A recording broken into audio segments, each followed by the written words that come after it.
Welcome, listener, to Lost and Searching. I'm your host, Seven, and today we're speaking to André Skepple. André is an expert and activist in and around neurodiversity and neurodivergence. He is a speaker and he is the founder and CEO of a tech startup called FullSpektrum. And today we go over everything about everything I just said, and if those are even the right words to be using, what neurodiversity is, what it isn't, the labels that we use and how they can affect how we show up in the world, and ultimately how the way we think can change the world. We cover a lot of things, purposeful and personal, but also things that all leaders, not just those who identify as neurodiverse, need to understand to show up in the world in the way that makes the most impact. So, with all that being said, let's get into it.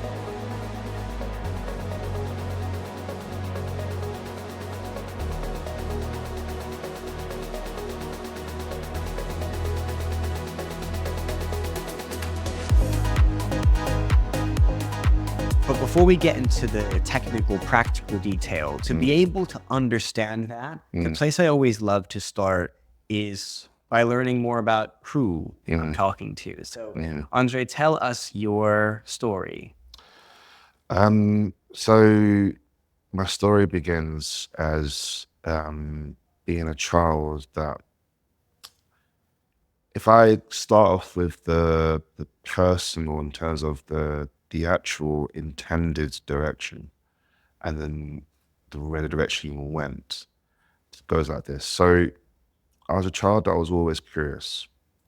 I was very much sensitive and aware of my environment from my perspective, but never really had the art of communicating it as well, which is where a lot of people misunderstood, particularly as someone who didn't discover that they're neurodivergent until they were 22. It's very much growing up as a child, a young person, that deep down I knew I had a lot of potential. But it's interesting because when you're in an environment that doesn't understand the potential or the concepts of potential, and therefore you're kind of pulled in different directions based on what people think and people say, you become very much a malleable entity. Therefore, you didn't really discover yourself. So I spent pretty much all my childhood not essentially doing things I liked, because there were things I liked. So I was always a creative person, always was a child that, if I was playing with toys and a particular toy I wanted and I know I couldn't get, I would create something that mimicked it. And I'd always look at it in terms of trying to innovate things out of curiosity or out of desire. Now that's me in my personal space. Outside that personal space, we actually working with people, because I was picking up a lot of technical skills at that age. People see it as as a value add. That's quite interesting. Andre, you're decent at computers. How many do this? How many do that?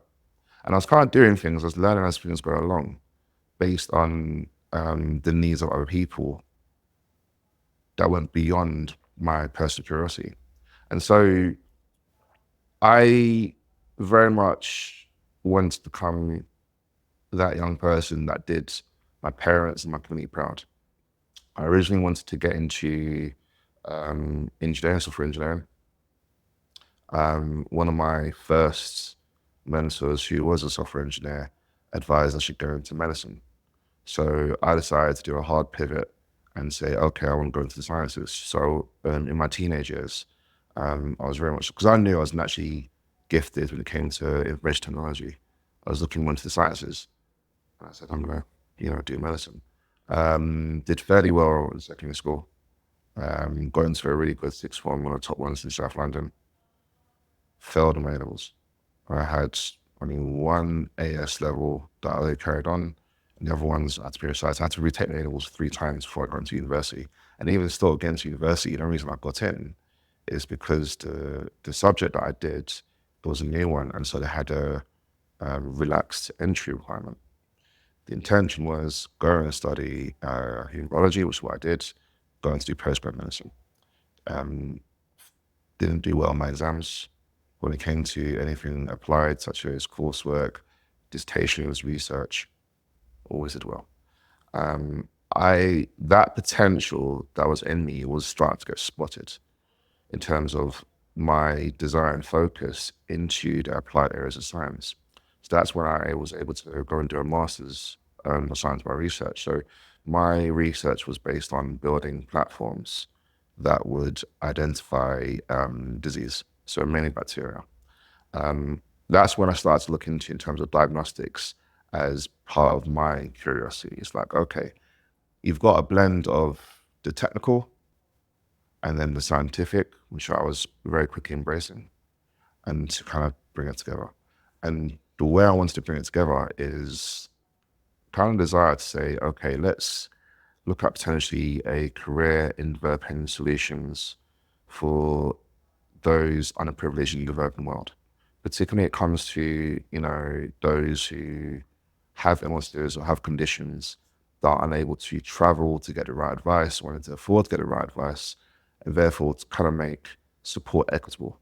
So that's what kind of, again, started the next phase of my life, realizing, well, actually, my purpose was to help people through innovation, as opposed to helping people by being hands-on with them. Because at that point, I was either going to, my desire was to go and be, to work in medicine, be a doctor, but didn't have the grades. And I realized very quickly that the medical profession was so labored in parameters that I didn't appreciate or could adhere to. So I'm like, I'm too much of a maverick to work in this profession. I'd rather be the one that actually designs the policies and designs the protocols and the procedures based on my ability to see opportunities to innovate. So scrap that. I could go back into, working in IT, working in software engineering, but effectively I'll be going on projects that, I'm not aligned with, and doing things that I would lose interest because it did not align to what my true desire, my true purpose was. So I scratched out. I thought about teaching. I said, you know what? I've had experience being a volunteer teacher. I love working with young people. I've grown a great appreciation for pedagogy and for social psychology. And so using my experiences and my passion to support, to work with those who have very similar kind of attributes to myself. When I said to myself, the teaching profession is a bit crap. They're underpaid, they're stressed out. Do I really want to go through that? And most importantly, do I have the freedom to innovate? No. There's a general consensus here where I needed that freedom to innovate. I needed to, rather than be the person that picks up the tools and works, I'd rather be the one that creates the tools. I think that's where I started to really learn and to develop myself to where I am now, where I made the leap from working in the biotech industry and got fed up of not having opportunities to be that person that can go into product design, innovation, research, the things, that area of my life where I enjoyed the most, where I was in a lab and I was answering questions that people didn't have the answers to and making new discoveries that evidently got me my master's and I got an award for my research and everything like that. So I said to myself, okay, where I am now is someone who has a burden and desire to innovate for impact, to see opportunities of helping people. But like I said, my approach to support, I want to support at scale through impact. So therefore, where I'm now, consider me as an innovator, not even an entrepreneur. Consider me as an innovator that looks at opportunities to create tools that make life and human development easier and more accessible for. How did it feel to go through this process where every single time you showed up with a goal, something went wrong, quote unquote? not being able to get into medicine, being smart enough to get the grades, but something goes wrong and you don't know what, being able to understand the concept and almost not being allowed to deliver on it over and over again. How did it feel to deal with that? It's a very good question. It sucks, but you learn to kind of get with it. I mean, I consider myself as someone who has a very rock hard chin, because the amount of knocks that I've had since childhood, as recently as 3 weeks ago, 2 weeks ago even, I feel one of the things that I actually, really became at peace with myself was understanding my learning style. My learning style is experiential learning. Being able to, there's so much you can learn from reading and researching and kind of preparing yourself with knowledge to apply. But it gets you so far, because I think for me, one of the things that I feel that has always been absent from my persona is perspective. It's very, very easy, and this is particular as an entrepreneur, and I think this is where my entrepreneur journey has been very turbulent, is when you are so hyper-focused on doing something that you are immensely curious about, or outrageously passionate about, you lose perspective. And my issue was I was relying on other people's perspectives way too much. Because one of the things that you tend to understand when you fail, or when things don't go to plan, is you review, why did it go wrong?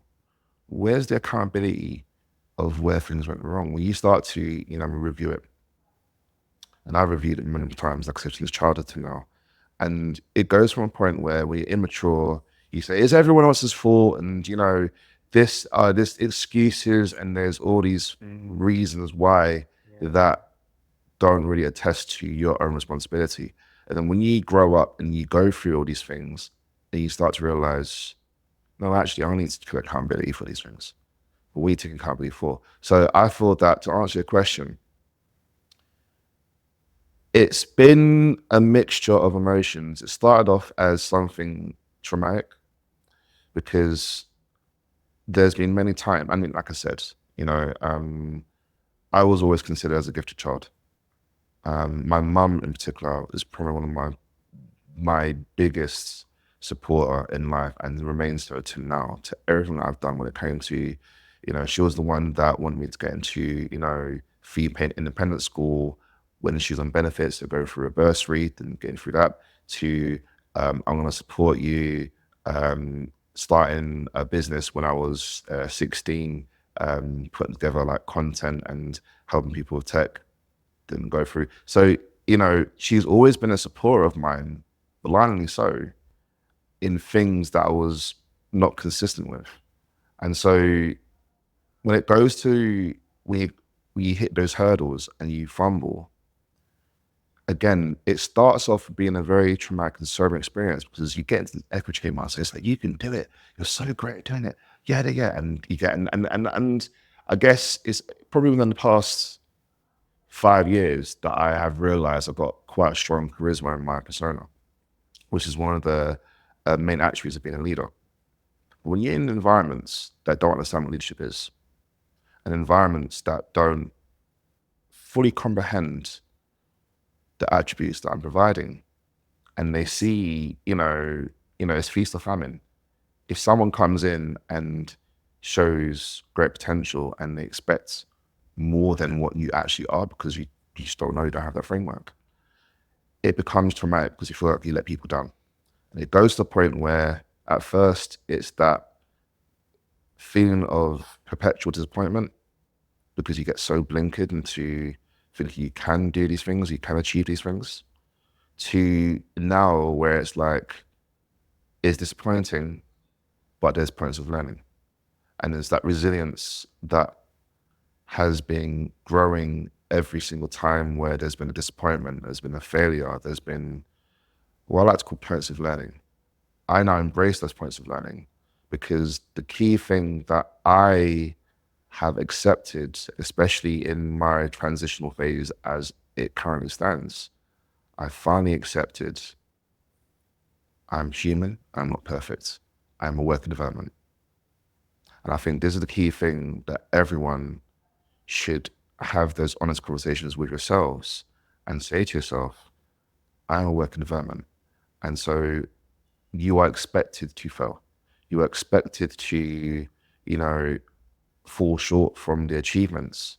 So you have to embrace that resilience, dust yourself off, try again, and keep doing it until you feel that the methodology or even the destination isn't right for you, and you have to pivot.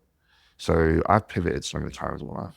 Like I said, the fact that I pivoted in terms of career options to the point where now, because I know what I want to become and I'm kind of understand what my purpose is, you then start to move from pivoting in terms of what you want to do to pivoting your method of execution.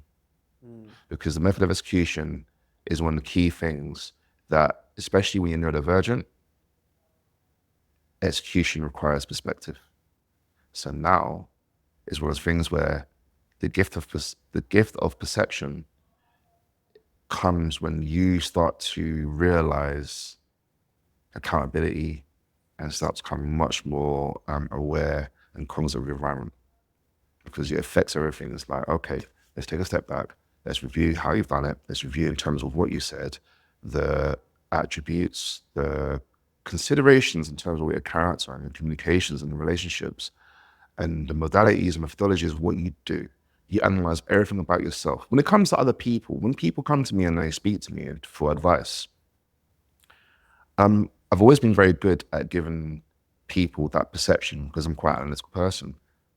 Until recently, it's been a failing on myself. So I think the key thing now is I am grateful, I feel blessed to have all those experiences that have been a broad spectrum of trauma, disappointment, bewilderment, to now enlightenment, because I see it as part of my destiny, a part of my journey is, well, you know what? If we can't hate, we must feel, as the older generations have always said to me. And I feel I've had a lot of slaps in my life. But I feel that now, in a very relaxed and synchronized state, kind of understanding and starting to really know who I am, that perception into overcoming those challenges, overcoming those anticipated disappointments, embraces me to be a much more measured, pragmatic, but focused leader. There's a lot to unpack there. Let's start by defining in a little bit more detail what you mean by and what is neurodiversity, neurodivergence, being neurotypical. Yeah. What does this really mean? What does this encompass? So one of the things that I say when I speak about this topic in various different platforms and opportunities, and this could be, although I'm yet to be challenged on this concept, but I embrace anyone that wants to challenge me on this. And I say this one thing: there's no such thing as being neurotypical. If you think about it, if you look at the definition of neurodiversity effectively is the quintessential divergence of how the neural system is mapped out and developed. And if you look at it in terms of the biology of neuroscience, there is no one way or one pattern of how the nervous system or how the cerebral cortex and all the extremities of how our nervous system works, because there are a number of different variables. Number one, you've got the very obvious genetic variations through inheritance. Number two, you've got variations based on lifestyle. And lifestyle includes things such as nutrition, such as, what do you do as a profession? So for example, if your profession is you get a lot of blows to the head. Then obviously your neural network is going to be somewhat impaired, whether if it's going to be impaired with a certain adaptation or impaired with a it's disabled, it's disintegrated. There's so many different mechanisms of how our nervous system adapts and evolves through our experiences and through the choices we make. And so when you say someone's neurotypical, what you're basically saying is, I cannot identify what makes that person different to that person. So is it a case of they're typical, or do we lack the awareness and the insight that differentiates how we are unique? Because what we are doing, and this is where I have an issue with the neurodivergent community and movement. We tend to find in human society, particularly in the West, we love to invent labels to make ourselves feel different and feel valued. And I think what tends to happen is that when you pick a label and then you start to recruit people that you feel, they're one of us, we're just like us, and put them in that, what you're doing is you're creating division. You're creating division to say, the neurotypical, they don't, they can do all this, they can do that, so forth. No, you don't know what they can't do because they don't know themselves. Because the awareness, neurodiversity as a concept is still relatively new. It's emerging because of how we as individuals have perception of how we address our methods of receiving information, providing information, process information, and the ability to collaborate and to apply anything, whether it's a physical application, the intellectual application, so on and so forth. So when we study how people work, the anthropology element, which is very, very essential to coincide with the psychology element, you don't realize when you determine the difference between different people and really understand, you ask them questions, how do you learn? What's your preference in learning? You take a whole bunch of neurotypical people. You're not going to get everyone to say, oh, I learn passively. You're going to get a full spectrum of different types of requirements and attributes and interests. And then you start to look at things at a minute level or at a granular level and be like, there's some differences. So evidently what I have just described there is neurodiversity. So going back to my thing, I think I strongly believe my concept is being neurotypical is a statement of not being part of, not embracing yourself to be different. Everyone's fucking different.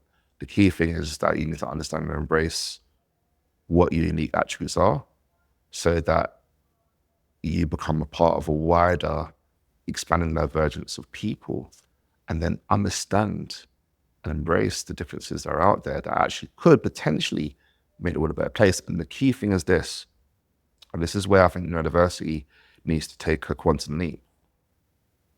We need to improve how we communicate our attributes.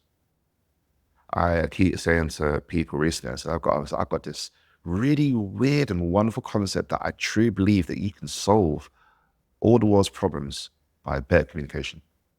And I feel that one of the key things about, neurodivergence as a concept is we need to start understanding and using the gift of perception to articulate what our challenges are, what our attributes are, what our superpowers are, and most importantly, what our purpose you think it is. So you can actually, foster a better and more inclusive environment of collaboration. It is so easy to put ourselves into a box. Yes. We look for a label so that we can feel like we're a part of something, and it starts as being a need that we're looking to solve. And it very quickly becomes a box that I've put myself in, and therefore a box others can put me into. And then that spirals far beyond out of our control, far beyond our control. We get stuck with a label, and the label becomes not just a label, but it becomes what we are. It isn't that I am or that I show up a little differently, or I have a preference, or I say it a little differently. It's that you are that thing in your being, and then you get attached to it. And then if anyone says a challenge is, well, is that correct? Suddenly you haven't challenged the way I'm thinking. You're attacking my being. And then all communication shuts down. That's right. Which we can't then start to use to make the real tangible progress.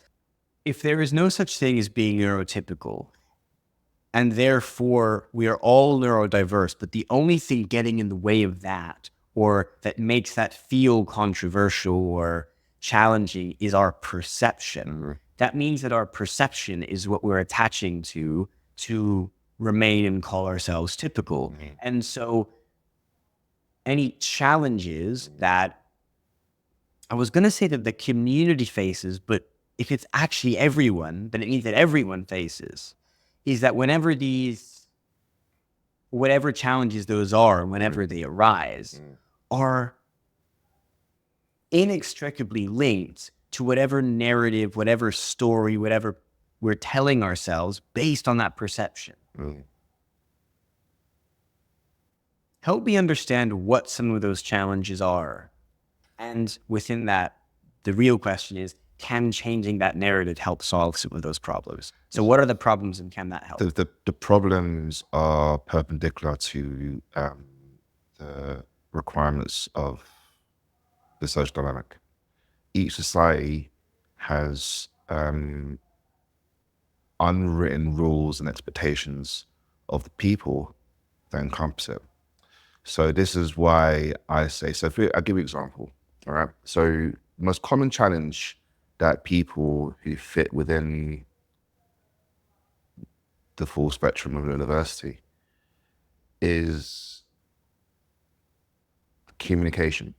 The ability to articulate your thoughts so that other people can coincide with what your intent is, or what your contribution is, or whether if you fit a certain parameter of expectations or attainment. Like if you think of like an exam, for example, an examination, statutory testing, is effectively a modality of assessing the ability for someone to communicate and articulate their ability to retain knowledge. Now, if you break it down even further and see the forms of standardized testing examinations as a flawed modality of measuring competency, intelligence, capability, all these things there, is because you've generalized in terms of the approaches of how that person can communicate their capabilities or their competency or the retaining of knowledge.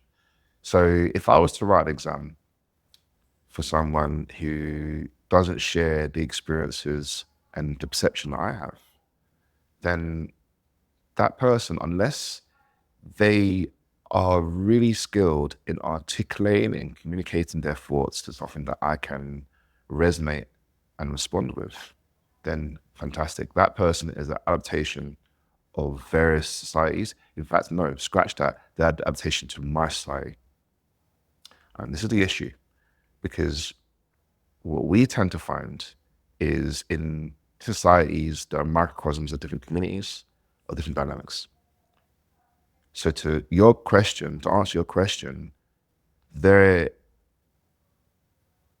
it starts a whole quantum discussion, because effectively what you then say is that, okay, if I was to pick a community and say one of the common issues in neurodivergence is the ability to, like I said, retain knowledge. So, you've got people that maybe, they've got a low working memory. So they may forget things. So therefore, when it comes to doing procedural tasks, they may mess things out. Or you've got the inability to focus. So you have people who get distracted. So, especially those who have some form of attention deficit disorder, they'll just go off tangents. Now, is it a case where, is that a challenge or is that an opportunity? It's a challenge because you have been placed in society that requires you to be absolutely precise and focused in doing things that you might not be interested in. It's just what's available.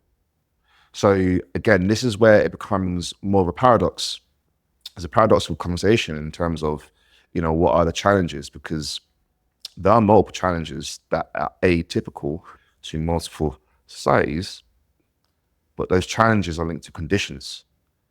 And my thing about neurodiversity is neurodivergence should not be labeled to conditions, because effectively what you've gone and done is that you've placed them in a box of incapability.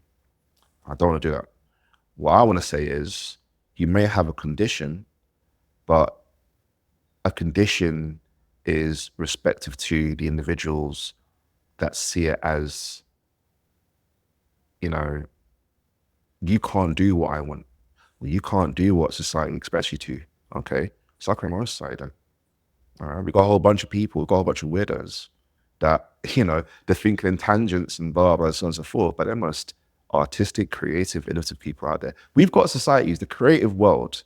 If you go to the creative world is so wonderful because you've got so many people that have freedom of expression and they'll communicate in a certain way and they're being such close-knit elements and they thrive from it because they form their own communities. And sometimes within their communities, there are other communities of those that form. So you start to find people that start to resonate. And the reason why that works is because they found the art of communicating to others that have like mind. So that question, we haven't got enough time to go through all the different, there's a whole matrix of different challenges that people find in neurodivergence. But the one that encompasses all and determines those who can thrive in a wider scope of different societies, someone who can be, adaptive, be like a chameleon of going to all these societies and still thrive and still win, is communication. And I think this is why, nations like Britain have done well up to recently, because they were the ones to really focus on the ability to articulate in diplomacy and all those things there. But communication can go with diplomacy, but it also can go with control. But when you have that art of communication, that's the strongest gifts that you have in society, because you can solve and create problems. So again, I think that's the key thing, communication. If you feel an impairment of communication in that spectrum, then that is the biggest challenge that everyone has. That's a challenge that I've had, and everyone that I've known who have placed themselves into that category of being neurodivergent, that's the key thing that they experience. Because there are so many things, so many labels within what is this already an overall label of neurodivergent, right? ADD, ADHD, dyslexia, and his list goes on and on and on and on. And all of those things are going to manifest differently. But there's a really interesting reflection here, which is off of a saying that I have, which is that human beings choose what they wish to be true and label that as reality. Yes. What we choose from is often limited by or is going to be limited by our perceptions. And our perception is bound to our perspective. That's right. So one must have certain perspective and the cognizance to choose to use this to shape their reality, to shape the perspectives that they have. Now, labels can still be used as a useful tool. And for the rest of this conversation, I will still be using neurodiverse as this tool to understand folks to identify with it or who are more impacted by it. But it's such an important takeaway that it is just that. Use it as a tool. Do not let it become this controlling thing that becomes way bigger than you, because then you're bound to unconscious biases that others have and the boxes they place you into, but also your own that you will unconsciously place yourself into. This is so interesting. So with that being said, you mentioned this a couple of times now, what some people call superpowers, right? Some people, Richard Branson is really well known in the entrepreneurship community. I think he has dyslexia. He's with dyslexia. And he is really well known for saying it was a superpower. And a few people now coming out and saying, well, actually, neurodiversity can be a real superpower. And especially in places like entrepreneurship.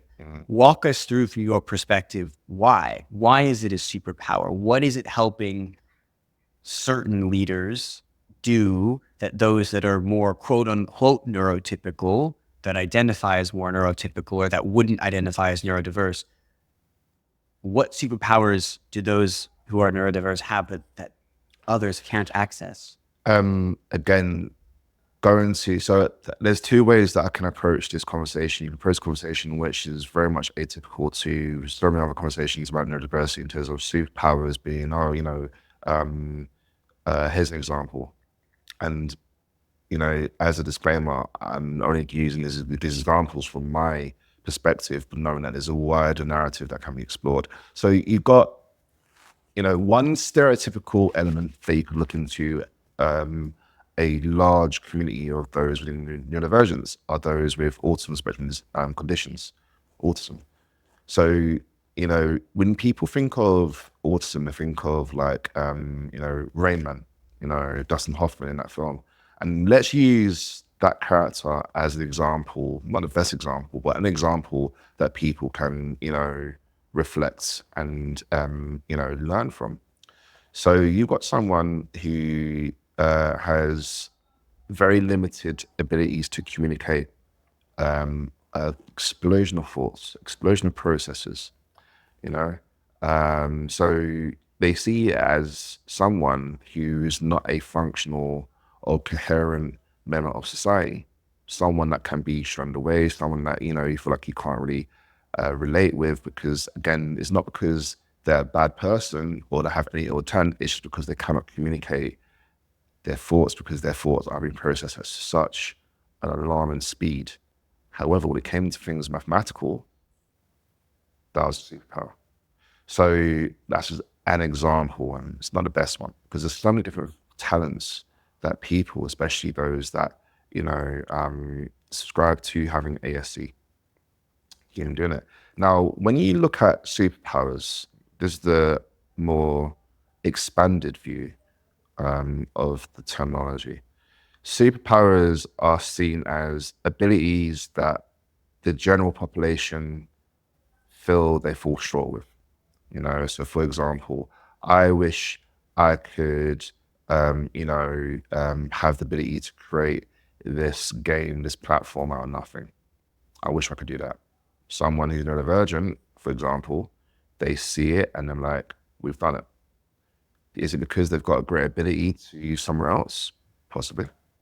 Or maybe it's because how their mind is wired, their interests are, they're able to, dive deeper into a particular element, in a particular skill, and are able to acquire that skill and apply it in a greater cycle, in a greater turnaround, at a greater magnitude compared to someone that's typical. So someone who's able to take a very fundamental or very rudimentary practice or ability and able to do things quicker, more impactful, more efficient, more productive, that's a superpower. On the perception of someone who cannot do. Now, this is why it's so important to have these conversations, because everyone has ability to unlock their own superpower based on the perception of someone who would appreciate it, right? So when you have the ability to have that perception about yourself and say, well, what can you do? We never sit down, especially in the Western world, we never really sit down and critically analyze and review our capabilities, because we're so indoctrinated to be a part of modern society. I've had this a couple times on the show now, like doing a self-life audit. Yeah. And don't do it once, do it perpetually. Regularly. Do it regularly. Do it at any moment. Sit down. Like I tell people, when I speak to people now, especially working in AI, one of the things that I've been taught when it comes to what I call AI whispering, which effectively is prompt engineering. There are two terms that I've been taught to use, that I use very well, that I've now applied not just to myself, but to everyone else that has that issue of lacking that perception or feeling overwhelmed.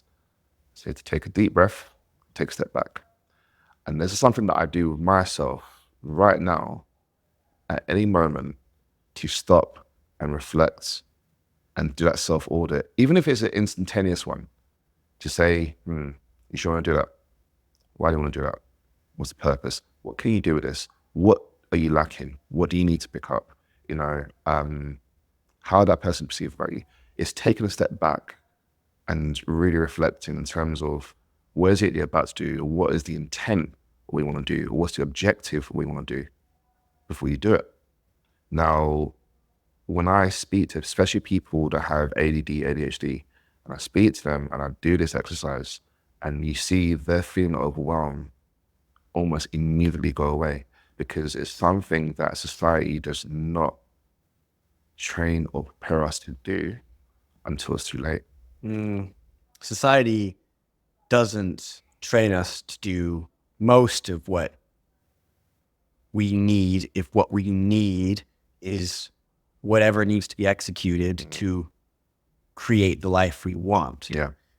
I think this is even where the label or definition or common understanding of being neurotypical comes from, is like neurodiversity was for a long time the bucket you got put into when you acted up in school, because school says this is the way you should be. And if there's ever a way you should be, not in like, you know, a social setting, you should be respectful to people, not something like that, but like in your being, you should be this. And these are all the details. Gotta be uniform. You have to be copy paste. Exactly. You gotta look the same as everybody else. Exactly. You've got to, you cannot say these things. You cannot do, you gotta have your hair a certain style. And the thing I find quite interesting is the quote unquote best, the most elite schools in the country are the ones with the most strictest rules, the ones that have very little room for maneuver. You know what? That's in this country. I think that's kind of in this country. Culture. In British culture. In America, some of the best schools are the Montessori schools. Yes. And what they do is much more, from my limited understanding, much more collaborative, more open, more exploratory, which is interesting. But it's just, I think is such an important reflection here that what neurotypical is whatever the thing you should be in. And whenever there's a place in our cultures, I think in most of the world, because of the way humans evolved around communities, what you should be is whatever will keep us alive, whatever will help us survive. And now we've evolved out of that, but that limiting mindset hasn't. So we evolve, we create the structures of what should be, and anything else that isn't, so that we know that it isn't what we want, we label it as being over there. And then again, people, especially because of the period of history we're in now, a lot of people find out they're neurodiverse as they get older. They're not in school anymore. So then they want to label. So in school, you get labeled as that thing. When you're older, you choose that label, and either way, it becomes the label. And when it becomes a label, you have that label and you have the not that label, which is the neurotypical. And now you're attached to it. Like we kind of mentioned earlier, when it's ingrained through school, and school being what it is, it's trying to serve what it thinks the country or the world needs. Now we're ingrained in this, and anything that diverges from that our whole lives becomes labeled as an other. And what's interesting to me is, the reason I think this is so interesting when it comes to leadership is the place where, we talked about this before we started recording, the place I think leadership manifests physically most often in our society right now is as entrepreneurs. And if you have entrepreneurs who are breaking the mold, and you have those who are neurodiverse whose existence breaks the mold. And so you have a lot of entrepreneurs end up being neurodiverse. A much higher proportion of entrepreneurs are neurodiverse than the general population. So why is that? What's your perspective? All right. So my perspective of this is this. So let's break down the key definition of the word entrepreneur. Okay. Entrepreneur doesn't mean you run a business and you make money and so on and so forth. That's not definition. Entrepreneurship is about solving problems. Okay. That's what the original definition of Yes. the word of the term entrepreneurship is. The French, The definition, French really? definition Oh, is interesting. solving problems. So a business exists because they have a solution to solve people's problems that has a monetary value. Yes, that's the thing. You exist to create value. I don't know if I don't actually know if it's French, by the way. It just sounds like a French word. But anyway, that's interesting that it actually comes from you exist to solve a problem, and to solve a problem, or by solving a problem, by virtue, you're creating a value. Yeah. So if your job is to get a result that creates value, you've got to be solving a problem to do that. Yeah. Being a problem solver means not doing what the current thing is doing. That's right. It requires innovation. Yes. You're taking various different disciplines that you have congregated throughout your life, and you're applying it. So this is the difference between science and entrepreneurship, because science is about studying, it's the acquisition of knowledge and knowledge from opportunities of curiosity and uncertainty. And then you understand it, you define it, you validate it, and it becomes a fact, it becomes a discipline. Then those disciplines, when they're applied to create and generate value, that's entrepreneurship. So we now look at in terms of why there's such a large number of people who classify themselves as entrepreneurs being neurodivergent, is because most people who are neurodivergent, one of the key common attributes. So if you look at the converse issue, or the converse, the general challenge that I find from my perspective that neurodivergent people have is communication. The offshot of that is, with the failure or the impairment to communicate, comes with a fantastic ability to spot and solve problems. You see the world from a different dimension, from different perspectives, differing perspectives, a multitude of perspectives, intersecting and untwining all those things there. You're seeing all those opportunities to solve problems, and then an advanced, what I like to call an advanced thinker. So this is going beyond neurodivergence. An advanced thinker takes the ability to identify problems and looks at ways to create value. Because effectively what you're trying to do is you're trying to say, and this is something that I'm doing right now within my venture, where it's like, okay, I know this problem exists, but to whom does it exist? What's the problem? Who are the people that it affects? And therefore the people it affects, what's the experience? What are the solutions? What are products to it? And what are the various real-life applications and the impacts of it? And so when you do that level of advanced thinking, you apply that framework into, defining entrepreneurship and the neurodivergence within it, is that we have a great ability to not be part of the status quo and think and act and be like everybody else. We remove ourselves from that. We unplug ourselves from the matrix, and we see things from our own perspective, which you can say it's a truest perspective because it's not essentially limited to those who have set these rules and regulations and parameters and frameworks that someone like myself never adheres to. That's why I said to you earlier in the conversation, I couldn't become a teacher. I couldn't become a teacher. I was underqualified to become a doctor, and I refused to work within the career that I was in because I couldn't find myself static in an environment that I couldn't impact on. So when you unplug yourself from your limitations of impact and value creation, then what you see is what everyone else can see. It's about how you prove it, and it's about how you define it and how you define value. That's where entrepreneurship becomes successful. When you define that value, you prove that value, and that value grows in various different dimensions, not just monetary. It could be influence, it could be various different things. But you go from one position to a higher position because your impact, your scale, your attraction is defined based on the number of people that have aligned to your principles of innovation. If so many challenges can be solved through better communication, what is better communication and how do we achieve it? Very good question. Better communication comes when there's a mutual understanding of how to receive and broadcast knowledge, information. When you start to, so for me, the way that I've improved my communication is asking questions, say, how do you, what type of information do you like? What do you like? You have the ability to personalize your approach, because effectively, if you don't personalize your approach, like, okay, say for example, we're having this conversation, we both speak English, we both have similar interests and so forth, so therefore we can connect and conversate with very little, adaptation towards it because we're at that level.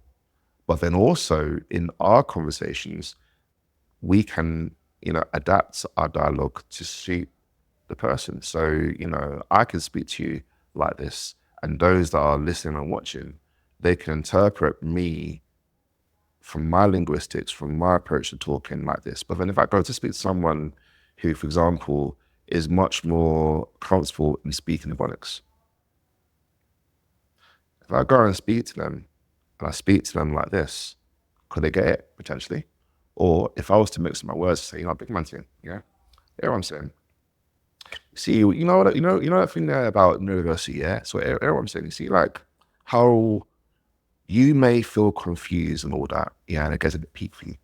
Then, do you see what I'm saying? I love it. No, I absolutely. Right. So you switch it up. So this is the code. So the code switching that we have in our community is a very elaborate form of communication, because effectively what you're doing is you're understanding that in order to get the result that you want, the outcome, you have to understand and differentiate your ability to get your point across and to receive it. So now what tends to happen, and I think I've used this in education, the way that I used to teach by understanding the linguistic requirements and attributes of the children, the young people I'm working with. And so I would approach their learning in a very blended way, in the style and the language and the mannerisms that are relevant to them. And so what you tend to find is that so many different issues, so many different, hurdles that we have as a society, where it's political, economic, all these things, there, so on and so forth. It comes because, you might have a disagreement. I have a disagreement. I can accept your disagreement and say, okay, you don't agree with me, but I understand your perspective, and you just leave it as that. When it becomes into a bigger issue, is because you fail to understand and to empathize, and empathy comes from taking them and say, take a walk around my shoes, right? So again, the communication art is about understanding the interests, about understanding the dynamics of the linguistic approach that they can perceive. It's about also understanding their parameters of perception. It's about understanding their background and understanding all these things there. Now, there's no way that a person can interpret all that information at once without that insight. If you've got limited insight, you have to be prejudicial into how you engage with that person. It happens, but it's the ability to pick up all those aspects, pick up all those cues, pick up, the body language, pick up their facial expressions, pick up in terms of whether if, they're disengaged or they're engaged, pick up in terms of all these things there. The art of business is about getting your point across to fulfill your agenda. And one of the key things they teach, especially in sales, is the ability of qualification. When you qualify, when you are able to ascertain all that insight, in addition to whatever research you've done into that qualified buyer or that person that you want to make the decision, then it allows you to articulate your perspectives in a communicative form that gets you to receive that outcome. And so we don't teach this very much in schools. And those are neurodivergent. Why I say earlier, communication is a key attribute that tends to fall short in a generous form, it's because a neurodivergent person, depending on what condition they have, they may not have the awareness to see those social cues. So, for example, people with, for example, Asperger's, which is a part of the autism spectrum, they want to see those social cues. Someone who has some sort of attention deficit condition, they may be so distracted in their thoughts, they haven't realized that person's disengaged. And therefore, it goes through. You've got someone someone who with some type of apraxia or dysfluency, so the difficulty in terms of putting together clear, coherent speech. I used to stammer. I used to have like dysfluency, apraxia, and the way that I overcame it was finding a way and methods to talk and to use words that are more elaborate, that could give my brain that time to process words and then bring it out. So it's adaptation.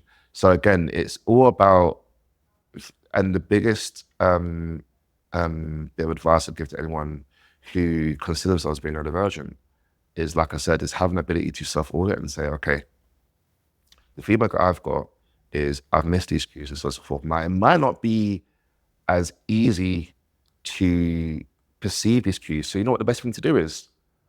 You go to someone and you say, right, I'm just letting you know from now, I have this condition. I may miss certain things that you're saying. I may struggle with my approach. I may go over a tangent. I may da-da-da-da-da-da. What you've done is you've communicated yourself to them for them to understand and to accept it. And if, like most people, we expect they can accept and accommodate these things, have empathy, then they can adapt themselves to you. Then you can have a conversation. All of this takes work, right? And I think this is an interesting reflection. A lot of people do this. I'm not unique in this way. Those who have had an easy life are probably not the most interesting / hardworking, quote unquote, / innovative / exciting people, right? Yeah. If you had an easy life, you haven't necessarily been challenged to think differently, overcome challenges, find solutions. So this is extra work that those who we might label or who identify as neurotypical wouldn't have. And that can feel really challenging. You've had to go through all these things and someone else hasn't, and that's a disadvantage. But actually it also creates an opportunity for learning once you come out the other side, because you've had to work harder on certain things. Actually, that gives you perspectives, ability, character development, and all of that also becomes an interesting superpower. So this is something interesting to reflect on. As we start to move on a little bit and reflect on some of these learnings, there's something you mentioned at the very beginning that I want to dig into a little bit deeper. You mentioned learning about and becoming who you are. Yeah. Andre, who are you?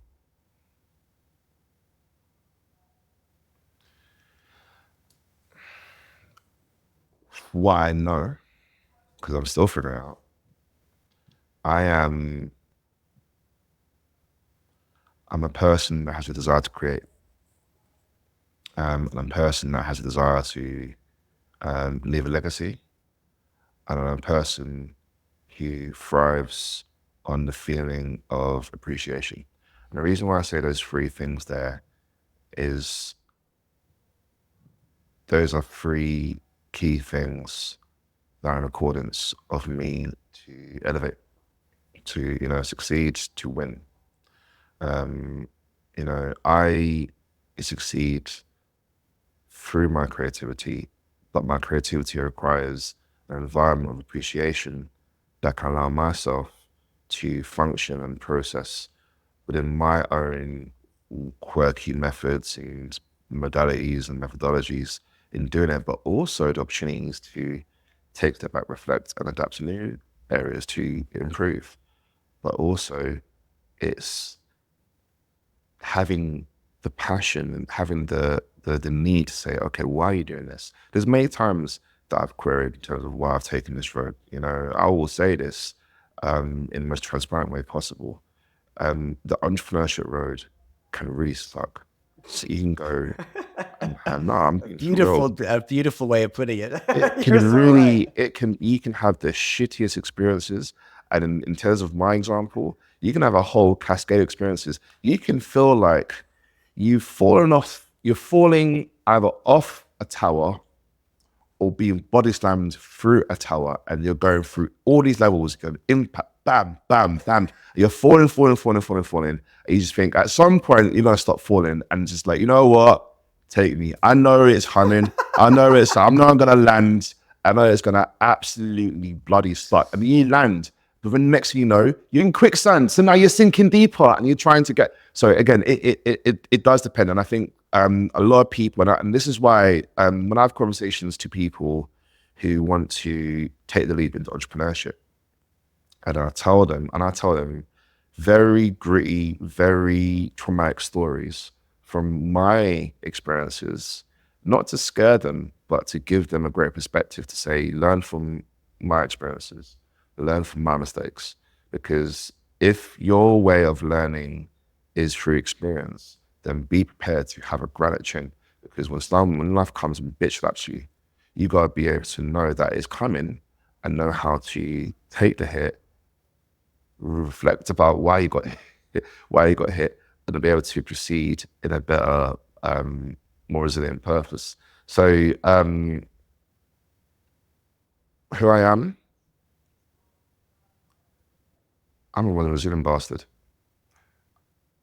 I expect more hurdles, and I welcome it, because the way I see it is, for every hurdle that I achieve is a new opportunity to innovate.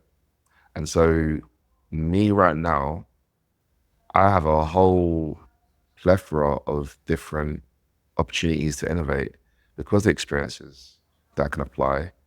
But now, because my core, my true delight is research, is applying a discipline of acquired information, validation, testing, all those things there, so on and so forth. Instead of my issues in entrepreneurship was, I had a great concept. People were attracted to that concept. People instantly wanted to turn it into a business. It's like, this is a great business. It's not a fucking business. It's a project. You work on a project, so you prove the concept, you develop the concept, you prove, iterate, and validate the concept. And once it's validated, then you have a business. And so my thing now is to say, right, let's go back to your research, your core, your essence as part of who I am, and to say the creativity, innovation, the legacy and leadership, the resilience, and the want of appreciation. All that requires a discipline of study, communication, and verification. That's who I see myself to be right now, but I'm very much a work in development. If that is who you are now, who do you aspire to be, if there is any difference between the two? Great question. I have leadership capabilities. My aspiration is to become a leader through my insight and innovation. So this is where, and it's interesting, we had this conversation earlier in terms of, the difference between being a founder and being a CEO. So one of the things that I have done less these days is call myself CEO, because I said to myself, am I really that? Am I that right now? I'm definitely a founder of something, because I'm the first one doing it. But, leadership is defined in terms of the responsibilities that you accepted and your ability to execute, right? Now, I've always been a person that has inspired myself in taking responsibilities.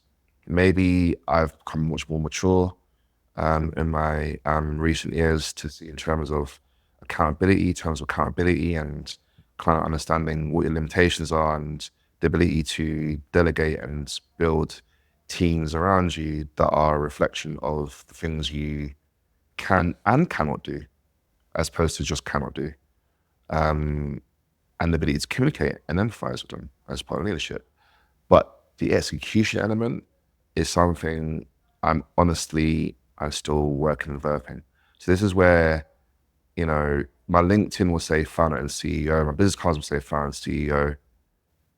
I don't know if I'm at CEO part yet. At one day, I may be, but once I learn and really master the ability of execution in the guise of leadership, then that's where I feel I need to be. And that, I guess, to answer your question, my aspiration is to be that leader, whether it's leader of companies and everything that I've either created or I'm responsible for.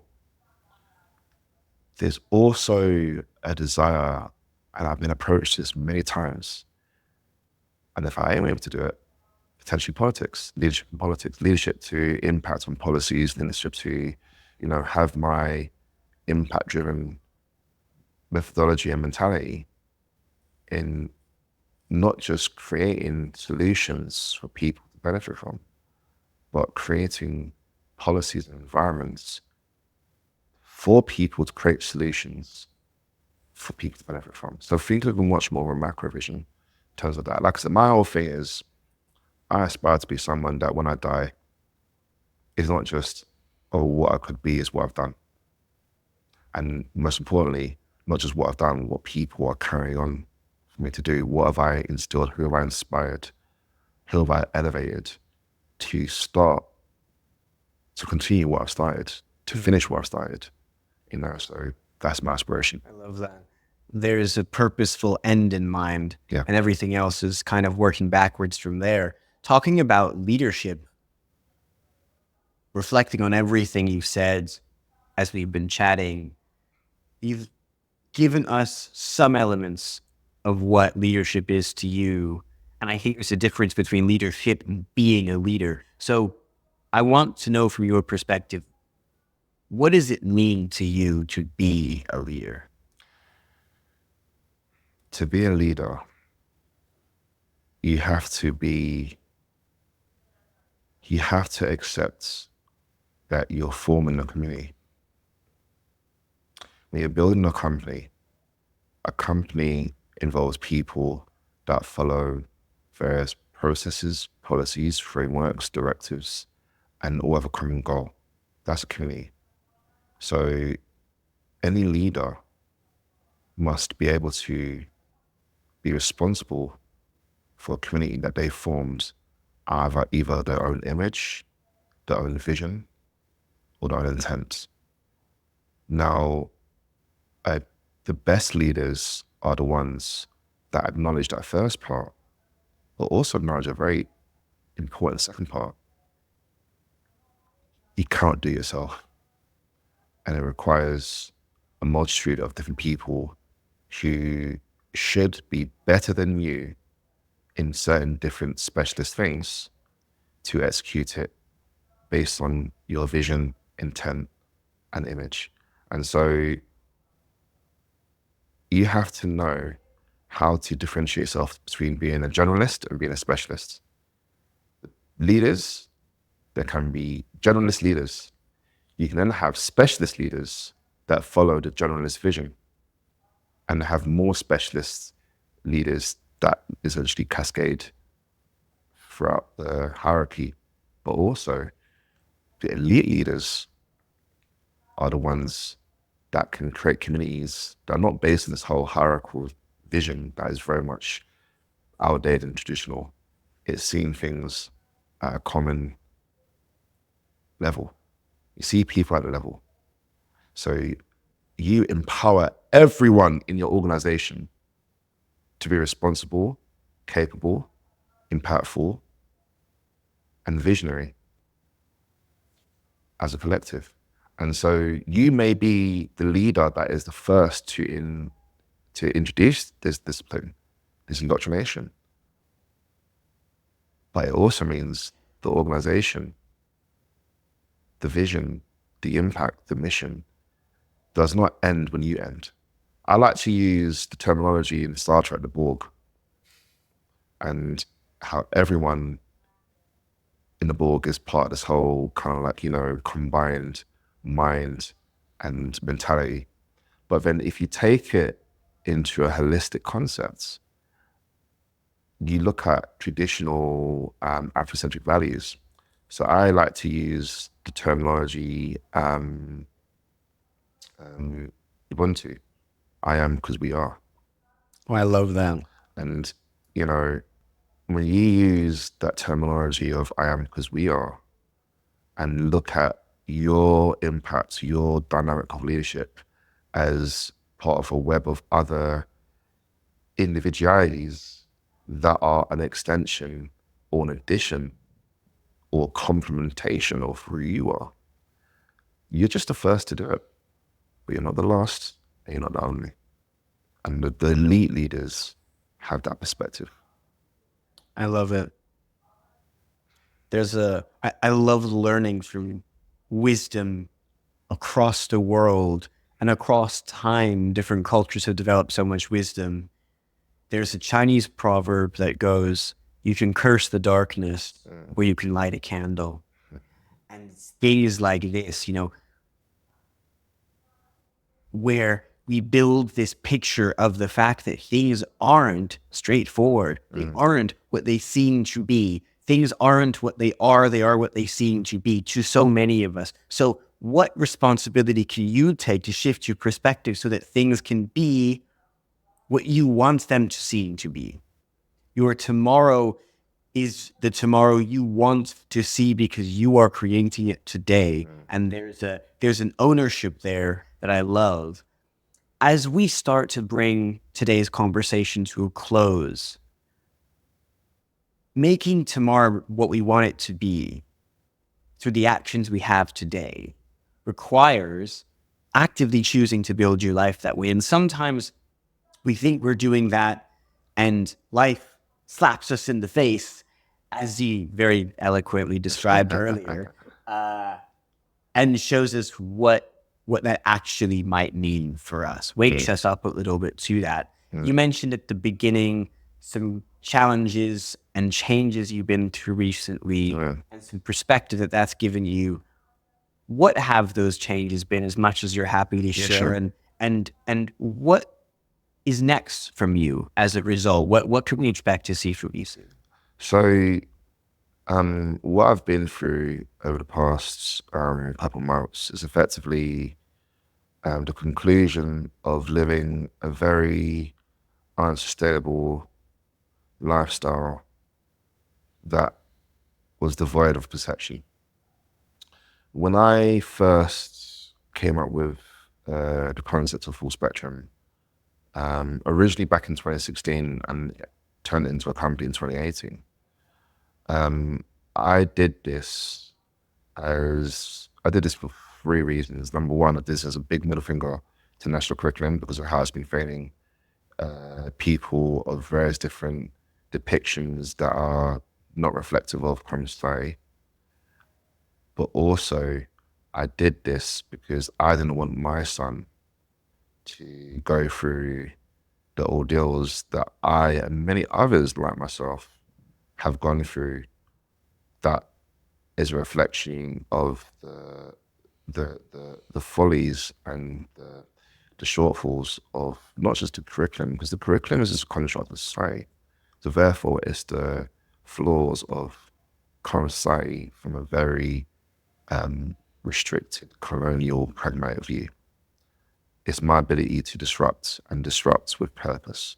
So when I started forming this company, I started working on it, I started doing all these things, it turned from my purpose of impacts through research, through, going into the unknown and building things that benefit people, to how do we incorporate what people want, what, investors, what VCs want, what we think the market wants, how we terminalize it, how we essentially show that the concept is worth buying into. And doing that and doing it in such a way where it turned from what my original vision was and my approach wanted to be to a bastardization of different perspectives and different desires and, different considerations that didn't become it wasn't part of me. And because my personality since childhood has been one as a people pleaser and one that is very much adapting to those that I've allowed to impact their influence on me, I then started to live a life where I was the lowest priority. My well-being was low priority. My warped, deluded theory was, at some point, this will be successful, and when it's successful, I'll address my issues. No, it doesn't work like that. You cannot build anything of meaningful purpose if you do not know who you are and do not allow yourself to discover who you are and where you're going, because you lose perspective. I lost perspective.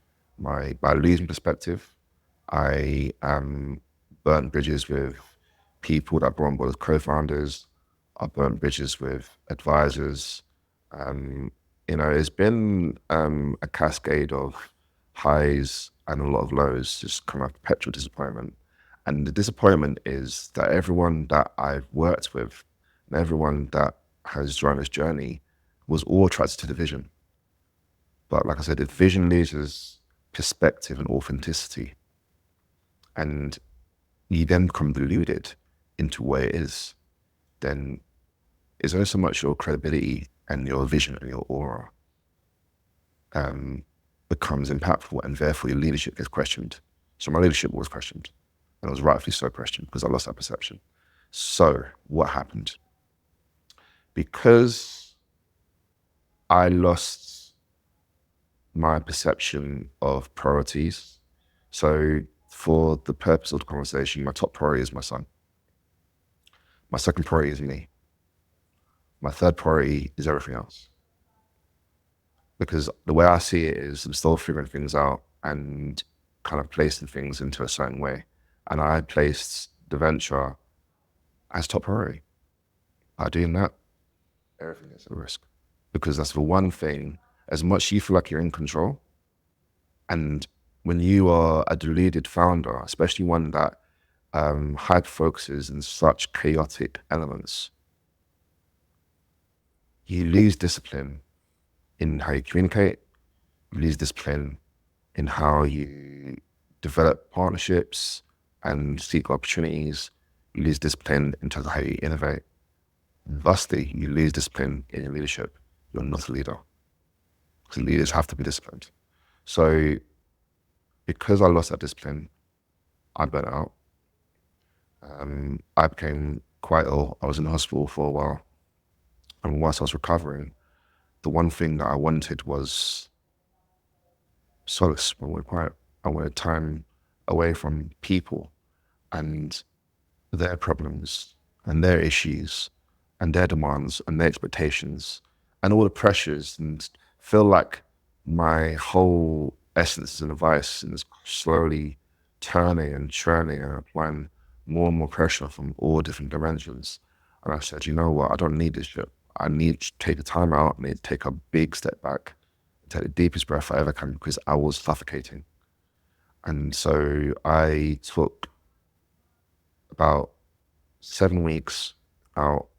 6 of those weeks I didn't pick up a laptop at all.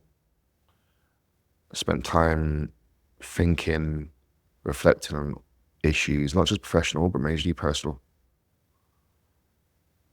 Training, fasting, eating right, gaining clarity, synchronizing, and having one thing that I never really did in abundance is show gratitude. Show gratitude, give thanks for every day that you have, give thanks for everything you are doing, give thanks for the lessons you learned, give thanks for the mistakes I've made and the opportunities of learning for them, and give thanks for the gifts and give thanks for the appreciation. When I started to do all these things, I started to realize that my energies were very chaotic and I was offering around for everyone in this under and not getting much in return. The well was running dry.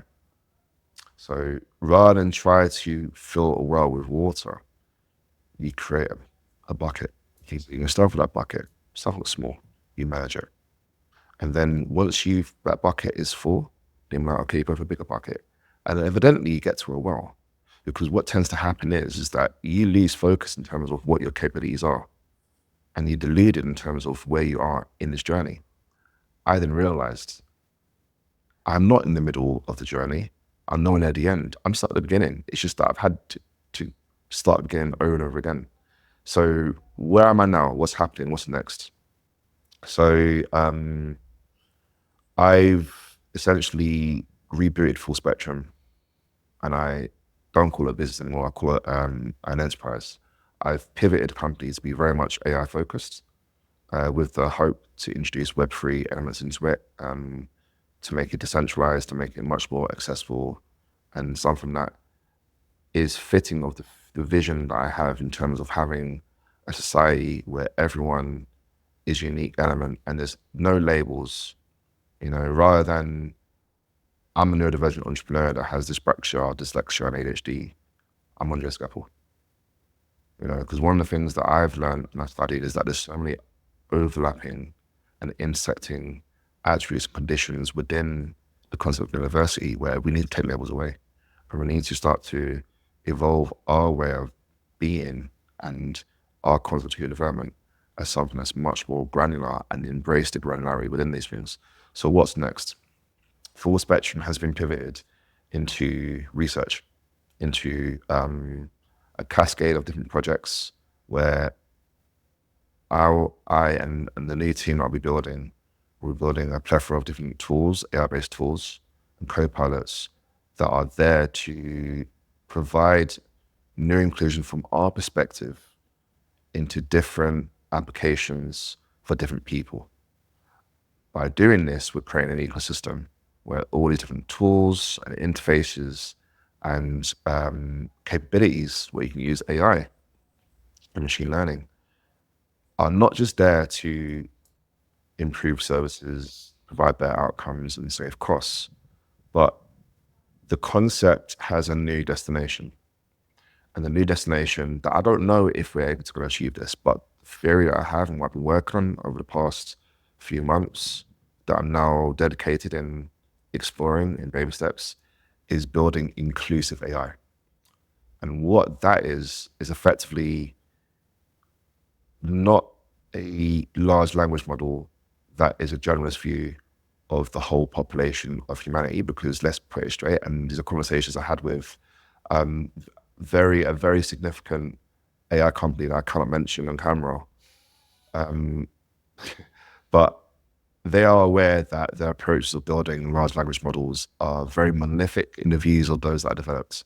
So the best way to develop inclusive AI is to say, what if we could create co-pilots, these small models that are the reflection of the user, that's building its own cognition, its own scaffold of how we communicate, how we learn, what our interests are, what our digital footprint is, all these things there, all the things that make us, and then building its own model based on us. And so rather than we as the individuals that use software as we do, in a very, you have to configure and customize it if you can. What if I was to say, and what the future is, what I want to do is to build what I like to see as kind of like an operating system where the software, the services that are in this ecosystem, we don't work with the software, our AI does. And all we see and all we need to talk to and all we need to work with is AI. I use the example of Jarvis environment, something like that, where you've got one entity and it does all the things it needs to do just through conversation. That is where I would like to go. That is where I'm heading. If I get there, fantastic. If I get in my lifetime, even better. The key thing for me now is, because I now understand what I want and I understand a bit more my purpose, everything that I'm doing is aligned to this purpose and do it in a pragmatic, more assured and sustainable way. So that's what's next. Hey everyone, I hope you've enjoyed the show so far. I just wanted to take one quick sec to ask you for a huge favor. If you've been appreciating the show, the guests, the lessons, the journey we've been on, then the best way you can help out to help me and help everybody else listening to this is to subscribe to the show wherever you are. YouTube, Spotify, or wherever else you're watching the show, hit the subscribe or follow or whatever other button and all the bells and icons, whatever else you're happy to keep up to date with the show, hear about new episodes as soon as they launch, and help us to grow and reach more people. I know you've heard this before, but it's because it really does help. It really would help out and makes the world of difference to me. So thank you in advance. And honestly, I really appreciate you. And one final quick note here. I wanted to draw your attention to my free weekly newsletter discussing a variety of topics to do with leadership development and discovery over on Substack. I'm always so humbled by all of the kind words of support I've received over the years from people reading my newsletters about how interesting or helpful that they've been. So if you want that extra hit of the thought-provoking conversation once a week, then you can find that in the show notes down below. Thank you so much. I really appreciate it. And let's get it. So much of this conversation hasn't been about what people must do more or less of. It's been about what people need to be more or less of as a result of how they think of concepts and of how we show up. And I think that's where we find most power in creating change in our lives. When we start with that, that's where we really find it. There's a beautiful quote I have written down somewhere that I'm going to butcher a little bit from a Shaolin master here in Europe called Shiheng Yi, I believe. And it goes something along the lines of, be careful of your thoughts because your thoughts form your words. Be careful of your words because your words create your actions. Be careful of your actions because your actions shape your habits. Be careful of your habits because your habits form your character. Be careful of your character because your character shapes your destiny. And something that I've loved about your story is that you said you didn't want to become a teacher, but in an interesting way, it seems like you have become a teacher. That's right. Just in a different way. That's been part of your destiny. That's right. Because you decided, well, hey, what thoughts do I want? What words, therefore, am I going to speak? What actions and habits and character am I therefore going to allow and follow through with? And that, I think, is how we shape that destiny. So this has been really energizing and also humbling in a way to be a part of. But I've also learned an enormous amount. I don't think I'll ever be able to say neurotypical or neurodiverse the same again, which is good. Like, that's the point of learning that, right? So with that all being said, I have a closing question for everyone I ask on the show. Andre, the show is called Lost and Searching, and I'd love to know, are there any answers in life you are still searching for? Yes. The answers I'm still searching for in my life is my purpose. What am I here for? Because everyone can have a preordained notion of where they want to be. And therefore, we are gifted and cursed with the concept of choice.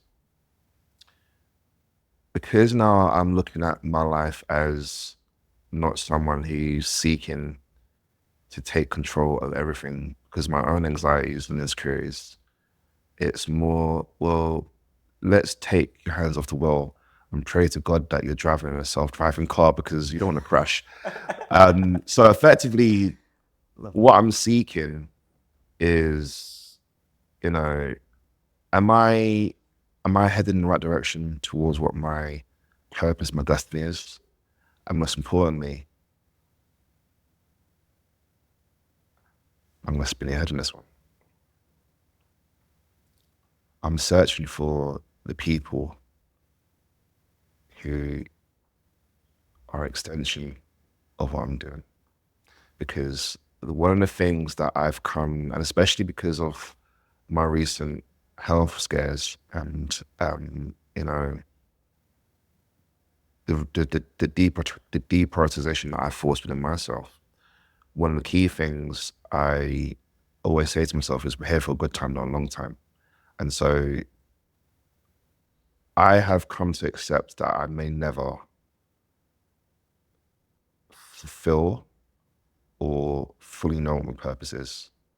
So what I'm searching is for those that, when I do eventually leave this this world, that they're able to continue it and find theirs.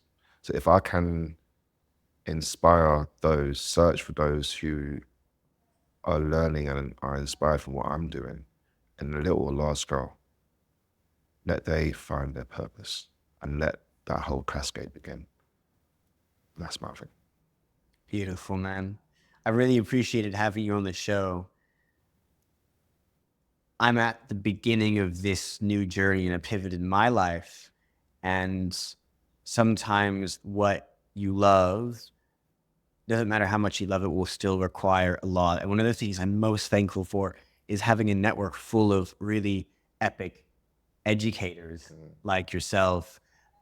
Despite how new everything is, all this stuff I'm doing is on paper, to have people like yourself who will give me that time, who will share this wisdom and that learning and those perspectives with myself and with our listeners now and in the future, as far as this content exists until the heat death of the universe, or at least the internet. You know, it means a lot taking the time out to contribute to that.